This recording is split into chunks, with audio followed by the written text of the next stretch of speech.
Live from ABC7, this is Eyewitness News at 7 p.m. on KDOC TV. His justice now. He wanted to go to hell, and he's going to get there early. The fate of the Boston Marathon bomber is decided. A jury has sentenced Johar Tsarnaev to death. Here at home, the storm is gone, but the cleanup is just beginning for business owners swamped by floodwaters. And a pursuit suspect tries to make his getaway by running into a local theater. See what happened next. Good evening. I'm Rutabash Shabazi in for Colleen Sullivan. And I'm David Ona. This is Eyewitness News on KDOC TV, LA's only live local newscast at 7 p.m. Boston Marathon bomber Johar Tsarnaev sentenced to death. The 21-year-old showed no emotion as the verdict was read. As ABC's Tom Yamas reports, the decision brings closure to many in Boston. 21-year-old Johar Tsarnaev is now the youngest person on federal death row. All 12 jurors deciding tonight he must die for his crimes. Liz Norden has been in court nearly every day. Her sons each lost a leg in the second bombing. I wanted justice. I wanted justice for my family, and I felt that the ultimate justice was the death penalty. Prosecutors argued Tsarnaev was unrepentant, showing jurors video of the bomb's chaotic aftermath. Their most damaging evidence, this photo, showing him planting the bomb 4 feet from a row of children, including 8-year-old Martin Richard, who was killed. Then, this video, shot just 20 minutes after the blast. Tsarnaev casually shopping at Whole Foods for a half-gallon of milk. And this image, taken 3 months after the bombing, Tsarnaev making an obscene gesture to a camera in his cell. Proof, prosecutors say, that he was not remorseful. Today the jury has spoken, and Johar Tsarnaev will pay with his life for his crimes. The defense tried to paint Tsarnaev as a gentle little boy and friendly teenager led into jihad by his older brother. They said he feels true remorse, calling as a surprise final witness anti-death penalty crusader Sister Helen Prejean, portrayed in the movie Dead Man Walking. She met with the bomber 5 times and testified he is genuinely sorry for what he did. But jurors, like many of Tsarnaev's victims, were unconvinced. First responder Michael Ward jumped into action and saved lives the day of the bombing. He wanted to go to hell, and he's going to get there early. That was ABC's Tom Yamas reported. The case is expected to go through years of appeals. ABC News contacted Tsarnaev's father. He says he vows to fight. Well, we reached out to John Odom about today's sentence of death for Boston bomber Johar Tsarnaev, and he's the Torrance man who suffered severe leg injuries as he waited for his daughter to finish the marathon. His wife, Karen, gave us this statement, quote, "I'm disappointed for the survivors that the nightmare now continues with appeals, etc." We had hoped that he would spend the rest of his life in solitary and experience a lifetime of suffering like he has inflicted on all of his victims, end quote.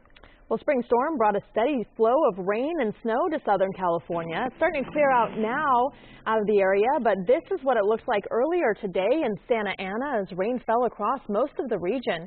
At USC, graduates had to brave the rain with no umbrellas. There were some tents set up, but not enough for everyone. Many instead settled for ponchos. Graduates at Cal State Dominguez Hills stayed dry, with officials delaying commencement for several hours, letting the rain pass through. And a torrential downpour overnight swamped a stretch of Melrose Avenue. A big cleanup is underway. The rain pounded the Fairfax district and caused serious flooding along roads and sidewalks, which disappeared under about 1.5 feet of water. The water made its way under the doors of several businesses. We couldn't open the doors. People had to exit through the back, but it just creeped in under. It didn't break anything. Business owners say they've experienced flooding in the past. They say the angle of the storm drains are partially to blame, but they say the rain was coming down at such a rapid pace, the storm drains couldn't handle the volume. Well, winter made a brief comeback at our local mountains as well, all thanks to today's passing storm. And Eyewitness News Inland Empire reporter Leticia Waters has the wintry sights and sounds from Green Valley Lake. Snow in May, who would have thought? It may be late spring, but it looks more like winter in the San Bernardino County mountains. This afternoon, a light snowfall blanketed the resort community of Big Bear. I think it's awesome, really. If you're going to have bad weather, it might as well be snow in May. We love it. Yeah, this is great. It's not cold. It's just nice. Yeah. Still chilly enough to bundle up with mittens, hats, and a jacket. Items of clothing packed away that had to be pulled out again. Brian Keith's family made the most of it with a snowball fight. Well, they've never seen the snow. My wife's never seen it either, so But, I mean, like I said, it's definitely Huntington Beach, California weather, so. For visitors to Big Bear, the late spring snowfall is a thrill to behold. It's my first time seeing snowfall. Yep, so I'm pretty excited right now about it. At Green Valley Lake this morning, the fish were biting. The winter-like weather didn't stop anglers from casting off. Steve Scaletta of Fontana estimates this one's a 3-pounder. I stocked it yesterday with the big fish, so we were up here to get the big ones. We got up here early before the snow started, though. For 9-year-old Lucas Blackmore, the spring snow is a new experience and something he's not likely to forget. It's the first time I've been fishing in the snow, and it's fun because every time you catch a fish and everybody congratulates you. But now with the sunshine out, the snow is melting and it doesn't look like we're going to see Old Man Winter for some time. Reporting at Green Valley Lake, Leticia Juarez, ABC7 Eyewitness News. All right, and everyone's wondering now what it's going to be like for the weekend, right? Let's head over to meteorologist Jonathan Novak. Yeah, that system now pulling away. We actually still have some echoes showing up in that live Meganopolis 7000 HD. Just some light stuff here, a little bit of light rain and maybe some flurries around Big Bear up to Wrightwood. Otherwise, we're done with this one. How about it? It was a nice surprise. No, not really surprised, but just as far as this late in the game, seeing a storm like this is surprising from Mother Nature. She always has something up her sleeve. Showers and storms off to the east now, and some heavy rain that's moving up to the northeast. Phoenix is going to be getting some rain sometime soon. For us, totals look like this today over the last 24 hours. Over an inch in Pasadena, almost an inch and a quarter in Temecula. That was pretty much what was expected at the top end, about an inch to an inch and a half. Otherwise, you had just under an inch in Garden Grove, just over a half an inch in downtown L.A., 0.87 Laguna Beach. As we look ahead to the weekend, it is going to be dry, but I will detail temperatures and sky conditions coming up in that 7-day forecast. Stick around for it. All right, Jonathan, thank you. You're welcome. A wild pursuit from Sun Valley to Burbank ended when the suspect was caught inside a theater. The man was accused of kidnapping his girlfriend. Eyewitness News reporter Sid Garcia has the bizarre timeline of events. I was scared because a lot of police cars were here. Dozens of police converged on this parking structure at the Burbank Town Center Mall, looking for a kidnapping suspect. I just came out of the Y, and there were cops all around, and I saw about, I don't know, more than 30 of them here. According to police, the 21-year-old suspect is accused of kidnapping his girlfriend yesterday. This morning, the girlfriend escaped in Sun Valley and called police. The boyfriend fled, leading police on a pursuit all the way to the Burbank parking structure. He ran into the Colony Theater, which was closed at the time, and just after noon, police found him. The suspect was located inside the Colony Theater, which is at the northeast corner of the Town Center Mall area. He was taken into custody. No weapons have been found yet. After the suspect was taken into custody, the concern for the theater company here was, will the show go on as scheduled tonight? He didn't get anywhere near the stage or near anything that affects the performance. So we're very happy. The show will go on. In Burbank, Sid Garcia, ABC7 Eyewitness News. Condolences are being offered to the families of some U.S. Marines and Nepalese soldiers after the wreckage of the helicopter they were in was discovered near Mount Everest. The UH-1 Huey disappeared while delivering earthquake relief supplies in Nepal. The military says due to the nature of the wreckage, it is unlikely there are any survivors. This afternoon, the family of pilot Chris Norgren spoke about their loss. I want to thank all the people that said prayers. I know I've got a lot of friends out there, but I've also got a lot of people out there that don't know me, and I want to thank them because of their faith. And faith is going to pull my wife and I through this, and I hope that the faith of the families will pull them through too. Recovery efforts have been suspended due to the extremely difficult terrain at the site of the accident, along with bad weather conditions. A group of local firefighters who traveled to Nepal to help in the rescue effort is now back in Southern California. The first wave of members of the LA County Fire Department's Urban Search and Rescue Team were welcomed back at the department's Pacoima facility. They were greeted by friends and family. Another team of LA County Search and Rescue members are due back any minute now. They spent the last several weeks dealing with the devastation left behind in Nepal's capital of Kathmandu. The team members called the deployment challenging but rewarding. It was a great team effort, great group effort. Everybody stayed safe, and we had all the capabilities we need to get people out of deep rubble that overwhelms the locals. The locals have a lot of manpower. They could dig if they can get out with hand tools. If they need advanced tools, they're overwhelmed, and we were very well prepared to do that. In total, 57 men and women representing the department deployed to Nepal. Former Orange County Sheriff Mike Corona is expected to report to a halfway house following his early release from a Kentucky prison. Corona has been serving a sentence for felony witness tampering during a corruption investigation. He was convicted in 2009. He served 52 months of his 66-month sentence. Corona was Orange County Sheriff for 9 years prior to his indictment in 2007. And blues legend B.B. King is being remembered today by fellow musicians and fans from around the world.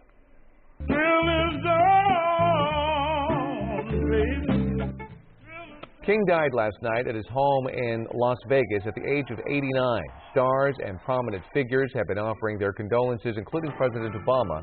He issued a statement saying in part, quote, "No one worked harder than B.B. No one inspired more up-and-coming artists. No one did more to spread the gospel of the blues," end quote. Everyone loves B.B. King. He was fantastic. Big loss.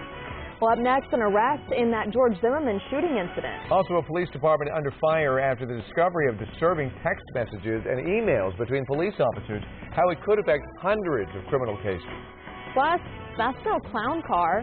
How did 51 people get inside this vehicle? A closer look.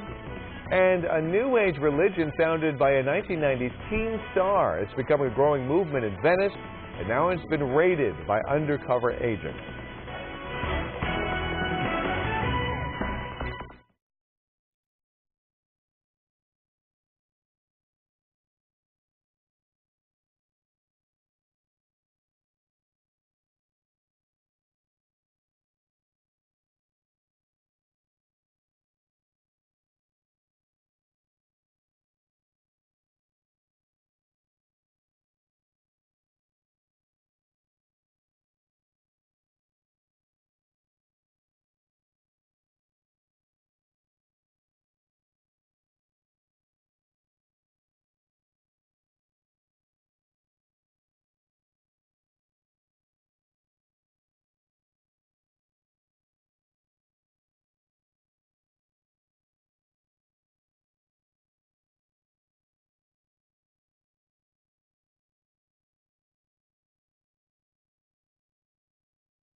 Check, check, check.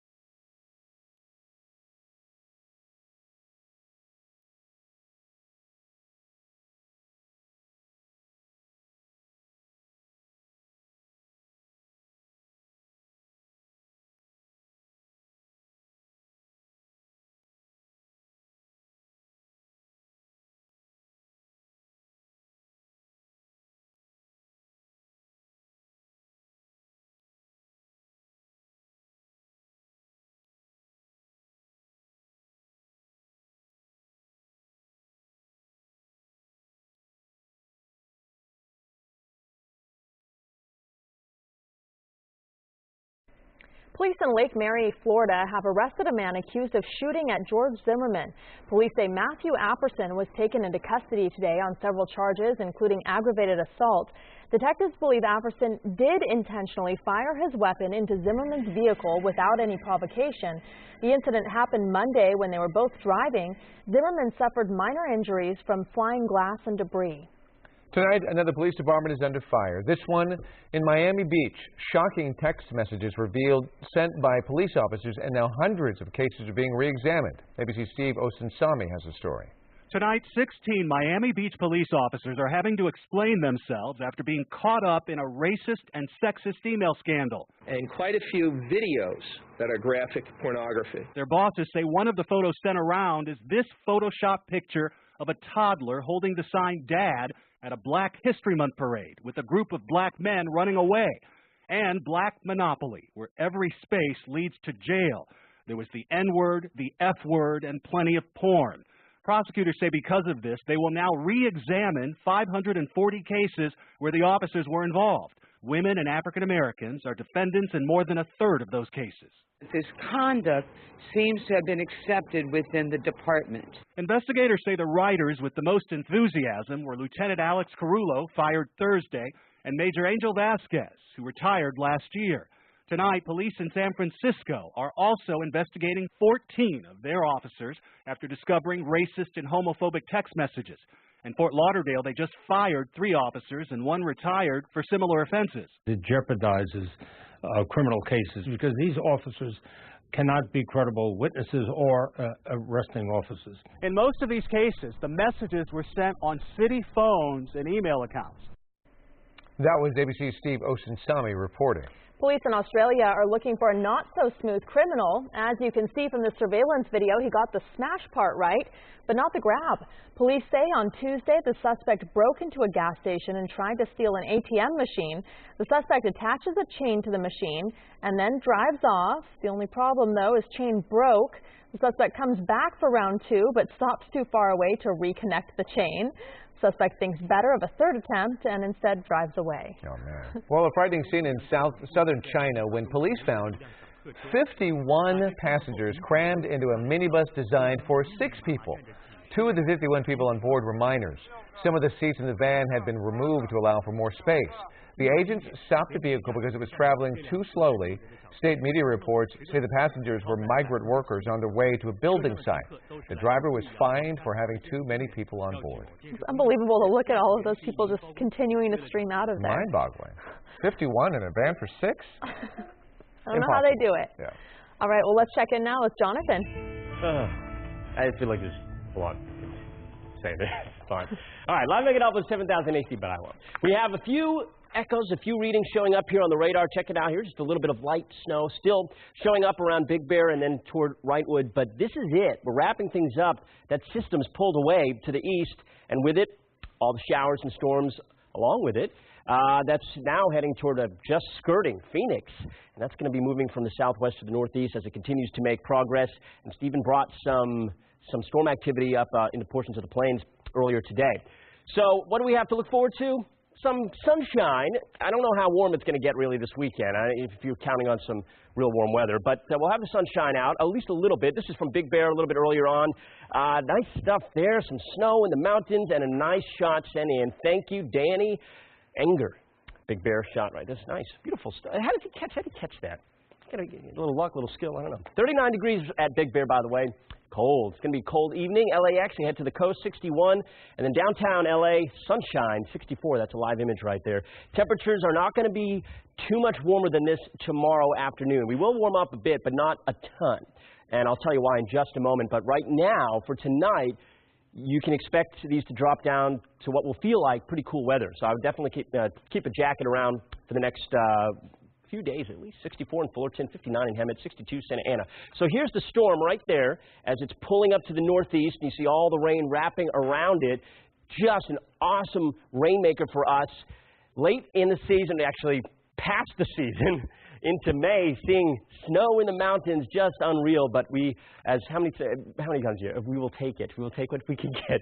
We know that saying by now. Saturday, 9 a.m., I stopped this future scan. It shows you the patterns in the atmosphere. You see a little bit of a ridge right here trying to get going on Saturday and Sunday. That means that we will try to warm up on Saturday and Sunday, and we will do it just a little bit. But right to the west is another trough of low pressure. Now, this one doesn't look like it's going to be bringing any rain, but it will keep us cool and some morning clouds around the area. So for tomorrow, I've got you at 70 Los Angeles, 70 Palmdale, 70 Pasadena, and Long Beach. You should top out in the mid-60s, 65. Big Bear, 51. That's nice. Snow on the ground, 51. It's a pretty cool sight in May. 7-day forecast for LA Metro and Orange County, powered up by AccuWeather. No rain in this forecast package for you, but we've got 70 all the way through, give or take a degree, and then next Friday finally getting up to what you might call mild, 73. So a cool forecast for everybody. In the next 7 days, valleys, Inland Empire, same for you, 70, 70, 69, and sunshine in the afternoon. We got to watch out for the morning clouds, especially at the coast, the beaches.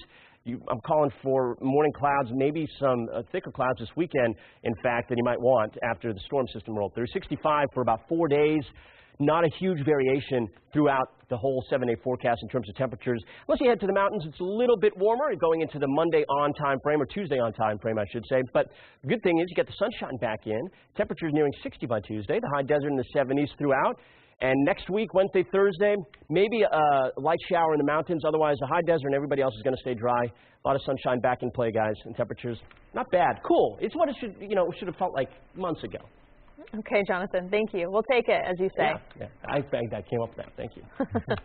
Well, a raid has been carried out at a spiritual organization in Venice that some people consider a New Age religion. It was founded by a former actor, Andrew Keegan. Eyewitness News reporter Alex Michelson tells us why an unusual variety of tea got them in trouble. Which one do you like better? Andrew Keegan is known for roles in 10 Things I Hate About You and Seventh Heaven. Never. Now, Keegan is one of the leaders of a spiritual organization recently profiled by Nightline's Dan Harris called Full Circle Venice. We have a creed. We do believe that everything is an expression of the Creator, and that we coming together create our own destiny, our own path. Last Friday, Full Circle Venice was hosting a fundraising event inside the temple. A vendor was selling a fermented tea called Kombucha Dog when the California Department of Alcoholic Beverage Control showed up unannounced. I was working the front door, and all of a sudden, out of the blue, 5 agents stormed through, intimidated everyone in the room, and did not announce themselves, busted in the building. Kombucha often contains less than 1% alcohol, but state officials say it was being sold here without a proper permit, so that vendor was cited. It was definitely shocking to see something like that happen at a fundraising event, especially when it's a sober spiritual community center. Full Circle Venice says it's now focused on hosting a benefit concert here Sunday, all about social justice. Because this is something that we focus all of our energy on, is putting community healing events on and doing things that are really making a difference here in Venice. State officials point out that the organization itself was not cited, just that particular vendor. As for Kombucha Dog, its website claims that it had such little alcohol in the drink that you don't actually get drunk from drinking large quantities of it. Reporting from Venice, Alex Michelson, ABC7 Eyewitness News. I always wondered what happened to him. Right. All right, well, up next, a first look at Google's newest self-driving car. But when do you get to take a ride? And what about those reported crashes? Plus, an Eyewitness News investigation. He twirls, he trots, he shows his dog in the ring. So why is he suing businesses and claiming he is disabled?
We're getting a first look at the newest version of Google's self-driving car. The pod-like two-seater will make its debut on public roads this summer. It looks like a smart car wearing a shiny black bowler hat to hide its sensors. Right now, it can only drive in areas that Google has thoroughly mapped. The company hopes the technology will be ready for consumers in the next 5 years. Earlier this week, Google revealed there have been a few collisions involving driverless cars, but they say they were all minor fender benders and none were Google cars' fault. Seriously, I can't wait. So one of those cars is driving me around. We would like to thank the United States Navy for a rare honor. This week, ABC7 was invited to participate in a unique program about diversity. Held at the Naval Air Station just outside of Washington, D.C., our Legacy of Heart Mountain documentary was shown, followed by a panel discussion that I was a part of along with experts Shirley Higuchi and Doug Nelson from Heart Mountain. The program was also simulcast to U.S. Navy bases throughout the country. It's all part of the Navy's continuing effort to foster a better understanding of our country's multicultural population. ABC7 was proud to be part of this program. And it's such a good film. It's so great that people all over got the chance to see it and you got to interact with them and talk with them. Yeah, it was an absolute honor from the Navy, but we had no idea, and I had no idea, that the Navy does these programs all the time, promoting diversity, better understanding of our population, and I think it's a great thing that they do those things. Yeah, I'm glad it's living on because it definitely does that. You bet. So congratulations. Thank you. Well, we are updating the evening's top stories next at 7:30. Including what a doctor and her husband are accused of doing to cause the death of an 88-year-old woman.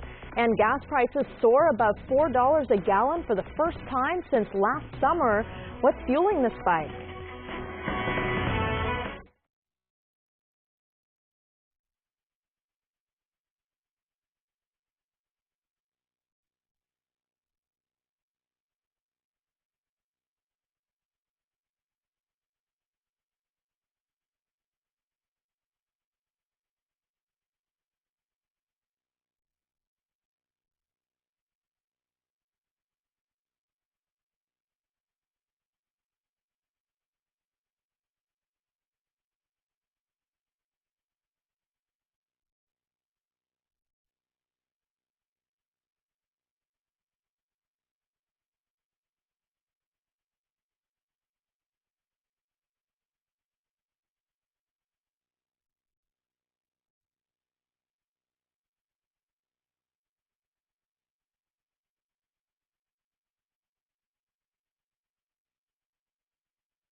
Live from ABC7, this is Eyewitness News at 7:30 p.m.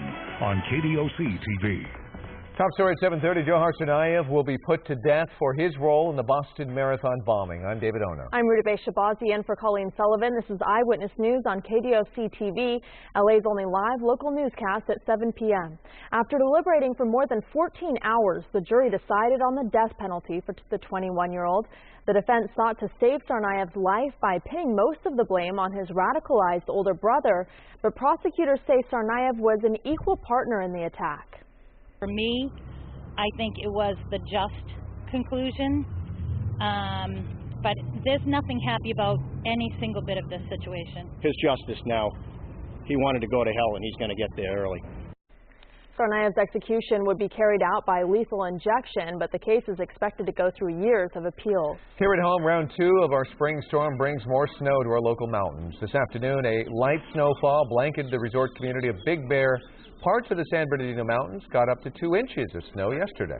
Also tonight, a Ventura County doctor and her husband have been arrested following the death of an elderly patient. Eyewitness News reporter Leo Stallworth tells us the doctor's husband is accused of practicing medicine without a license.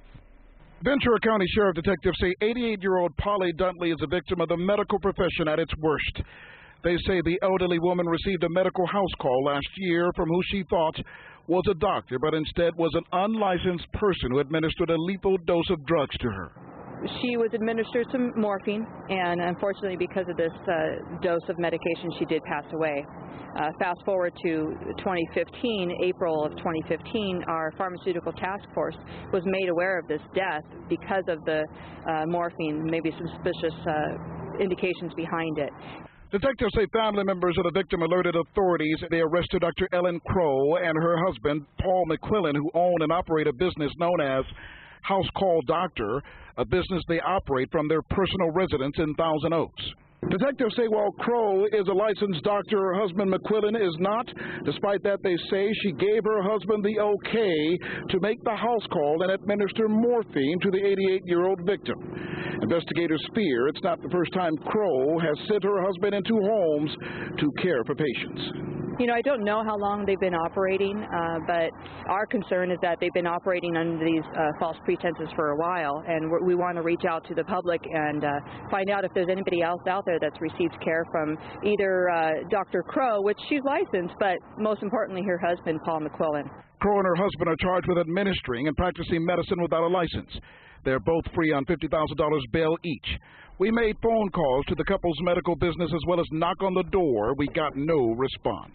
Leo Stallworth, ABC7 Eyewitness News. A man charged with killing a San Diego County family is back in court. Charles Chase Merritt appeared before a judge today to set the groundwork for a preliminary hearing. He's representing himself and has pleaded not guilty to murdering Joseph and Summer McStay and their 2 young children. They disappeared in 2010. Their bodies were found in shallow graves near Victorville in November of 2013. The court will move forward with the preliminary hearing on Tuesday. New questions today about the deadly Amtrak train derailment. Investigators say the train may have been struck by an object moments before the crash. The windshield of the Amtrak train was shattered in the accident, but the NTSB says the breakage pattern on the windshield could be consistent with being hit by an object. And just before Tuesday night's deadly derailment, both a commuter train and another Amtrak train in the same corridor were hit by projectiles, one of which crashed through the engineer's window. An assistant conductor said she heard Amtrak engineer Brandon Bastian say that his train had also been hit by a rock or other projectile. Investigators talked with Bastian today and say he's extremely cooperative, but that he does not remember what happened just before the crash that killed 8 people and injured hundreds more. Pain at the local pump as gas prices have surged past $4 a gallon for the first time since July of last year. The average price of regular gallon of gas in LA County is now at $4.01. That's up 18 cents from just a week ago and 88 cents higher than a month ago. According to the Auto Club of Southern California, production problems at an unidentified refinery are causing the recent spike. The state is awaiting supplies from Asian and Canadian refineries, which should arrive by the end of the month and could provide some relief. The State Assembly has unanimously passed a bill to help about 13,000 students affected by the sudden closure of the Corinthian colleges. The bill would waive fees and community colleges and provide money to help students transfer and enroll in new programs. The college chain suddenly closed 28 campuses across the country last month after being fined $30 million for misrepresentation. The bill now goes to the Senate. Now to a Southern California man who's made it his business to sue small businesses. Carl Barnum III claims he's disabled and files lawsuits over alleged violations of the Americans with Disabilities Act. But one group of business owners didn't buy Barnum's story, so they fought back. And as you're about to see in this Eyewitness News investigation, our Mark Brown has a story. He twirls, he trots, he kneels. But Carl Barnum III says he's disabled. So disabled, he's been forced to sue more than 100 businesses for alleged violations of the Americans with Disabilities Act. I would fight so he doesn't get a penny from me. So if this is not a crook, you tell me what a crook is. Zach Hovov is one of many small business owners sued by Barnum. In this case, Barnum demanded $21,000. It's deceitful, it's fraudulent, it's manipulative, and it's theft. Hovov's attorney, Lisa Salisbury, says 61-year-old Barnum may have aches and pains, but video and photos bolster her belief that he is not truly disabled. We saw him running, bending, stooping, trotting, can run, walk, swim. He's on a dating site asking to dance and travel. That's right. On his Plenty of Fish dating profile, Barnum describes himself as a mellow hombre who, yes, enjoys travel, dancing, swimming, and, of course, dog shows. Critics call them drive-by lawsuits. Barnum drives by each business multiple times, snapping photos. On a particular day, 4 and 5 dentists a day, 4 and 5 storage studios. Why? Every time he goes back, it's a $4,000 violation. Attorneys Russ Kiner and Lisa Salisbury racked up a big win against Barnum recently, defending 9 small businesses. The judge ruling Barnum did not prove he's disabled. Mr. Barnum? Barnum wouldn't answer my questions when I caught up with him recently, this time walking with a cane. Do you make your living suing people? I would suggest you talk to my attorney. Thank you very much. We did talk to Barnum's attorney, Tim Taggart. He supplied us with these documents from the Veterans Administration, which rate Barnum's disability at 40%, although only 10% of that is related to a knee injury.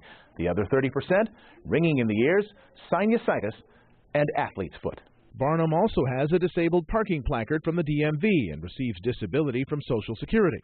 Taggart tells Eyewitness News Barnum has settled about 90% of his ADA lawsuits for about $4,000 apiece. That adds up to roughly $360,000 for Barnum, with another $135,000 going to Taggart in attorney's fees. He is targeting businesses that more often than not can't afford to fight, so they pay. Carrie Allis and Sandy Overstreet fought back, even though it cost them more than if they had simply settled. We did think about settling to make it go away, but he needs to be stopped. The women could have lost their business. You don't want to keep me going. Sorry. That's okay. No. So what are Carl Barnum III's alleged disabilities? Back and knee pain are mentioned most frequently, but the list goes on and on, everything from cancer to plantar fasciitis, ringing of the ears, even allergies.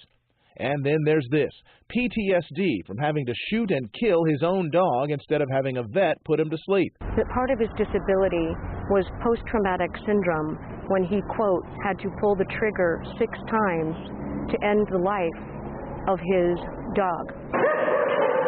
Barnum's attorney says this run around the dog show ring left Barnum in pain for weeks. Business owners like Zach Hovov don't buy it. They say Barnum gives all disabled people a bad name. I'm also a disabled person. I got discharged from service because of injury, and I don't sue anybody. Mark Brown, ABC7 Eyewitness News. Since that dog show video surfaced, Barnum and his attorney have lost 3 cases in a row, with 2 of those judges ruling that Barnum did not prove that he's disabled. But it's not over yet. Barnum is appealing. And imagine if that video wasn't there of him at the dog show. That's important. Yeah. Well, Bill Cosby is finally speaking out. Up next, what he's saying about his legal troubles in an exclusive interview with ABC News. And a new chapter in the deaf dog drama, Australia telling the actor to get his dogs out of the country or else. Jonathan Novak here. Clouds still out there and a few echoes showing up on the radar. I'll detail the weekend ahead. Could be kind of cool. Stick around.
For the first time, comedian Bill Cosby is responding to questions about allegations of sexual assault. ABC's Alex Stone has more of the exclusive interview, including what Cosby is saying to young people.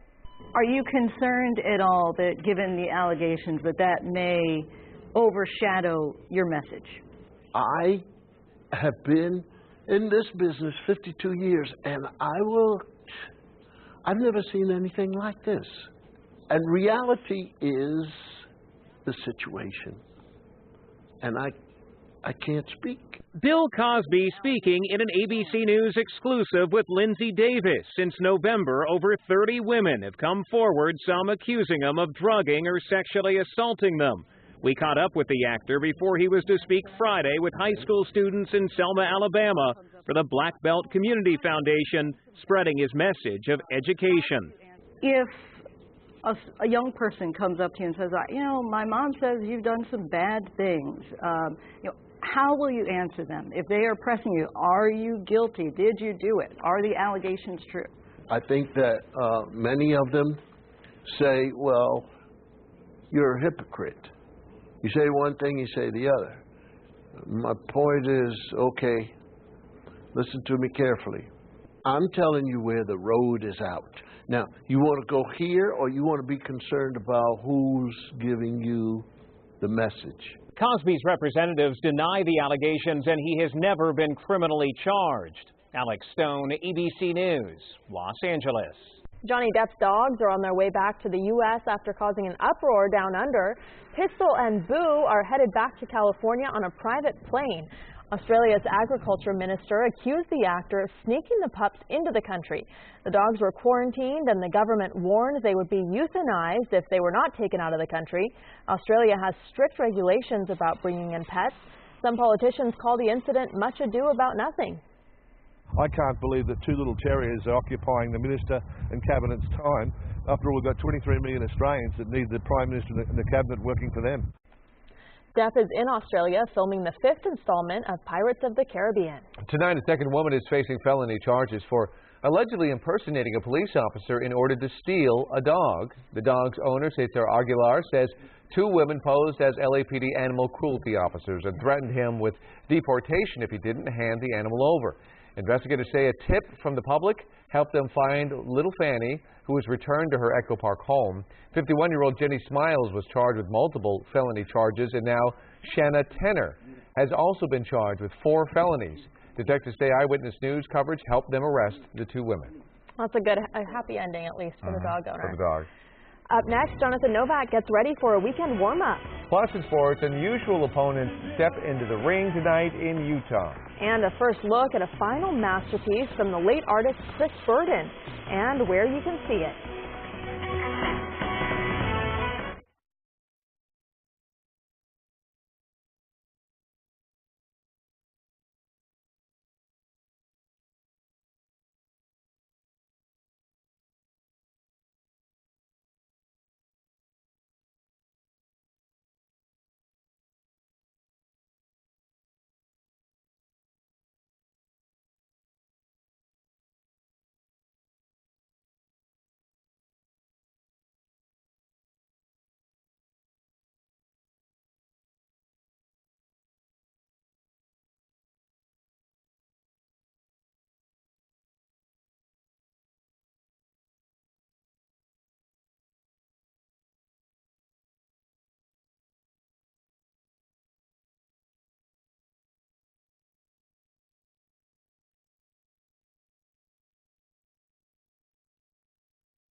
Welcome back. Meteorologist Jonathan Novak joining us now. It's been an exciting couple days. Yeah, talking about the sayings that we use so often. Take what we can get with the rain. Every drop counts. What was another one you guys gave me? If only we could bottle it up. So it's all these cliches, time every time. So I got a couple of new ones instead to take the place. Thanks, Mother Nature, but you can do better. And not bad, but not great. The Mother Nature related. They're very uplifting. I try to keep the glass half full, you know. Just be grateful. We need more. We need a whole season. We need a year of this. If we could get a whole year of these types of storm systems, we might be, what? Out of the drought? Better. Out of the drought. Yeah, straightforward. Okay, let's see what's happening at Live Meganopolis 7000 HD. Thanks, guys. Helped a lot. A few tiny spots of green and even a little bit of light snow still showing up right there around Big Bear, Brightwood. That's it. That's it. It's all lifted to the east, and it's going to continue to do that, so that means that we are staying dry. There's that activity. It's moving from the southwest to the northeast right now toward Phoenix, and there was some storm activity associated with that system that rolled through our area in the plains earlier today. This is what we had in the last 24 hours, just over 1 1/10, 1 inch, 1.1 in Pasadena, just under 1 1/4 in Temecula, 0.92 Garden Grove, 0.6 in downtown, 87 in Laguna Beach. So those are all decent amounts of rain, and late in the season, in May, seeing snow in the mountains is just unreal. Hollywood shot from Angie Shepard. Thank you for sending that in. Some lightning. Had plenty of that around, and this was, I thought, kind of cool for this downtown time lapse. That one cloud just right there at the end of the day. Downtown right now, 64, light winds. It's a little breezy in the Antelope Valley where it's 58 in Palmdale. You still have a wind advisory in effect through 9 p.m. tonight. Watch out for some of those gusts as the winds come around that area, low pressure into the high desert. 57 in Victorville, Big Bear's 37. It's going to warm up for you, though, this weekend. Details on that right now. Here is the system. Just check this out. It's rotating counterclockwise, lifting all that moisture up into the Four Corners region, and eventually by tomorrow we'll see afternoon sunshine for most everybody. The coast is going to be a little hard pressed to get a lot of sunshine, especially in the morning, but the afternoon we should definitely see some breaks in the cloud cover. Here's the future scan. Notice that area of low pressure lifting out and high pressure trying to build in right here. This arc right there, that's a ridge of high pressure, but it's very weak. It's very short-lived. Saturday, Sunday will warm up a little bit into the lower 70s at best. Now, to the west of that, on Sunday into Monday, another trough of low pressure starts digging in right there. No rain with that one, though. We're going to do some cloud cover, but no rain, and temperatures, as a result, will stay status quo. So for tomorrow, 70 in Los Angeles, 69 Anaheim. These aren't terribly warm temperatures, obviously, but it is better than you've been seeing, and you'll have sunshine around for the weekend.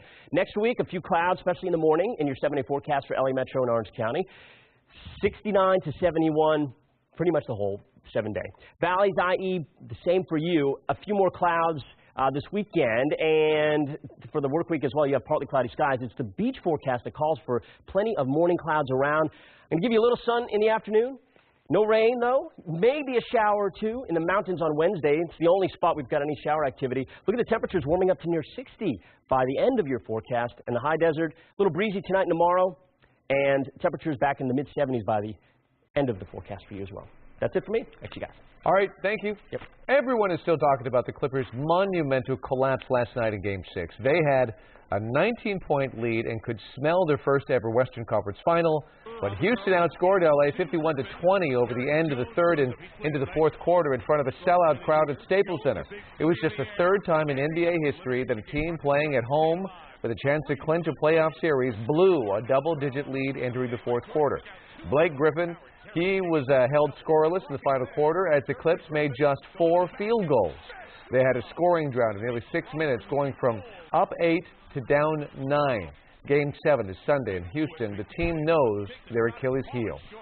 Finish quarters, finish possessions, and then just keep playing and trusting. You know, we played 3 great quarters tonight. But, you know, the theme of our season has been finish. Been in this situation several times now. A couple of times at home, once on the road. You know, we gotta come out and play. I mean, there's nothing more to it. I mean, Game 7's Game 7. I mean, it's about who wants it more. Stage 6 of the Amgen Tour of California. Bad weather forced the race to be shifted from Big Bear to Santa Clarita. The time trial started in the Six Flags Magic Mountain parking lot. Riders going 6.6 miles out and back. Peter Sagan won the time trial with 12 minutes 31 seconds. He holds an overall lead of 28 seconds. Tomorrow will be a very tough day. The race ends at the top of Mount Baldy. And Evander Holyfield will get his shot at Mitt Romney, not in the political ring, but in the actual ring. The two had the customary weigh-in with a fight set for tonight in Salt Lake City. 68-year-old Romney weighed in at 179 pounds, and 52-year-old Holyfield weighed in at 236 pounds. Of course, this is all for charity. The proceeds going to a local organization that helps provide medical equipment, vision screenings, and surgeries for individuals in developing countries. Well, starting Monday, you can see a new sculpture flying at the LA County Museum of Art. It's the last thing artist Chris Burden completed before he died on Sunday. Eyewitness News reporter Adrian Alpert previews the flying balloon, which was 10 years in the making. This helium-filled balloon flying under its own power is art. It is performance sculpture, the last completed work of artist Chris Burden. Burden died of malignant melanoma last weekend, an illness he kept mostly private. Visitors at the LA County Museum of Art know Chris Burden by Urban Light, the city's streetlights he assembled, and by Metropolis 2, with its cars and trains in perpetual motion. Burden titled this Ode to Santos Dumont, and spent nearly a decade bringing it to reality, his tribute to the Brazilian aviator Alberto Santos Dumont. In 1901, Santos Dumont circled the Eiffel Tower in his propelled dirigible, and it proved that man's flight could be controlled. For LACMA, this exhibit is a bittersweet triumph and a fitting legacy. When I saw this work fly the first time, it was hard not to see Chris's own spirit in it, this light thing that finds its way through the air with just enough power. Burden collaborated with a machinist to create a scale replica of an old gas motor, and it made the balloon fly. I was there with Chris, and I knew it made him so happy. This piece of art is Burden's own study of weight, gravity, and propelled motion, all lighter than air. Ode to Santos Dumont flies for just a month starting Monday, and a few days a week after that. For times, check with LACMA. Adrian Alpert, ABC7 Eyewitness News, along the Miracle Mile. More news straight ahead here at 7:30 and ahead tonight on Eyewitness News at 11 on ABC7. Employees raising alarms about what was going on behind closed doors in this animal care facility, the Shelter Shocker. Plus, what a handshake can tell you about your health. These stories and all the late-breaking news on Southern California's #1 late newscast, Eyewitness News at 11 on ABC7.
California's first dog is now a big brother. We've told you about Sutter, Governor Jerry Brown's pet corgi, who's perfectly at home in the state capitol and a star on social media. And, well, now meet Calusa, or Lucy for short. She's the Brown family's new dog, and, yes, she's already got her own Twitter account. Her first tweet says that she wants to be the first dog when she grows up, just like her big brother Sutter. Calusa is a Borgie, that's part corgi and part border collie. So cute. Yeah. So cute. I can see why they're stars. Thank you for joining us for Eyewitness News at 7:30 on KDOC TV. Law and Order SVU is next here on KDOC TV. Good job.